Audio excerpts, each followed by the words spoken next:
ये आ जाते हैं हम एकेडमिक्स की तरफ, the books which you are supposed to do. ISSB हो या इनिशियल टेस्ट हो, सिस्टम में पास होने के लिए सिस्टम को समझना ज़रूरी होता है। तो आप पहले ये समझें कि मैंने इनिशियल टेस्ट कैसे देना है। बहुत सारे लोग कहते हैं जी इनिशियल टेस्ट बहुत ईजी होता है, मैं वैसे ही पास हो जाऊँगा। मैं इसको उल्ट हूँ। मैं कहता हूँ पहला टेस्ट अच्छे नंबरों से पास करेंगे तो आगे आपका रोयाला ही होगा। तो उसके लिए जो डिफरेंट टेस्ट के पेपर हैं, जनरल नॉलेज का पेपर है, जीके है, दूसरे हैं, उसके आपने साथ साथ प्रिपरेशन करनी है। वो जनरल नॉलेज जो हम रट्टे से अटेन करते हैं, वैसे ही हवा का झोंका साबित होता है। जनरल नॉलेज हमेशा होता ही वो है जो स्लोली एंड ग्रेजुअली अटेन किया जाता है। मसलन इसमें कोई दूसरी राय नहीं, अपने प्यारे देश की सारी जोग्राफिकल फिज़िकल मालूमात रखें आप।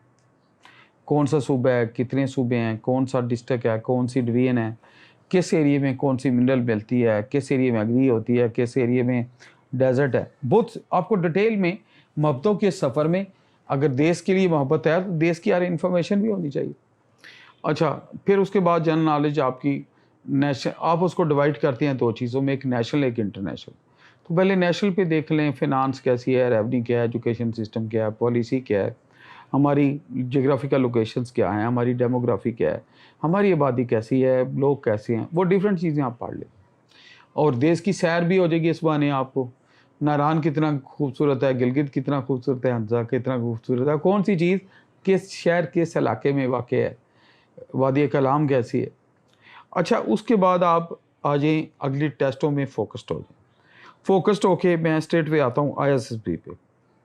4 से 5 दिन की होती है चीज़, उसको फिर आप डे वाइज़ पढ़ेंगे। पहले टेस्टों की लिस्ट लेंगे कि मेरे सारे दिनों में कौन-कौन से टेस्ट हैं।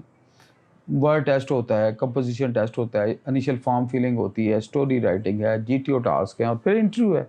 बेसिकली तो सेगमेंट है, उसके 3 डायमेंशंस हैं।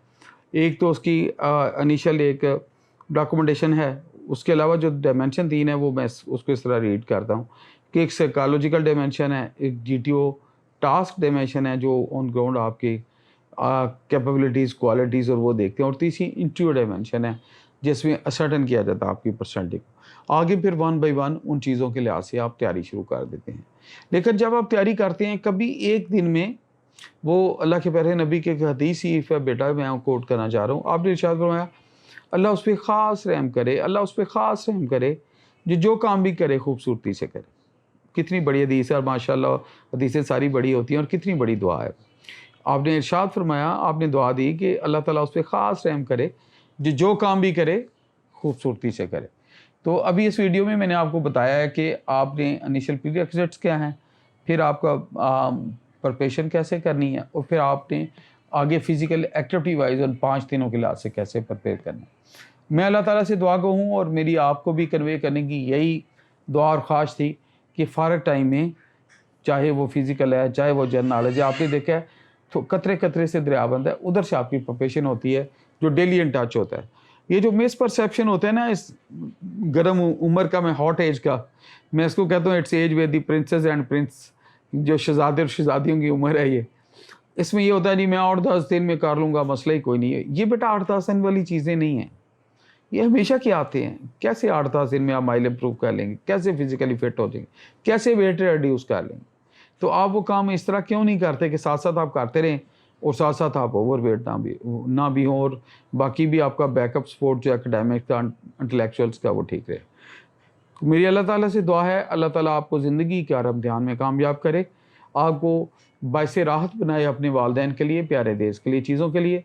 और मेरा मालिक, मेरा खालिक, मेरा राज़िक जो हर चीज़ पे कादिर है, आपके दिल की और मेरे दिल की सारी दुआएं कबूल फरमाए।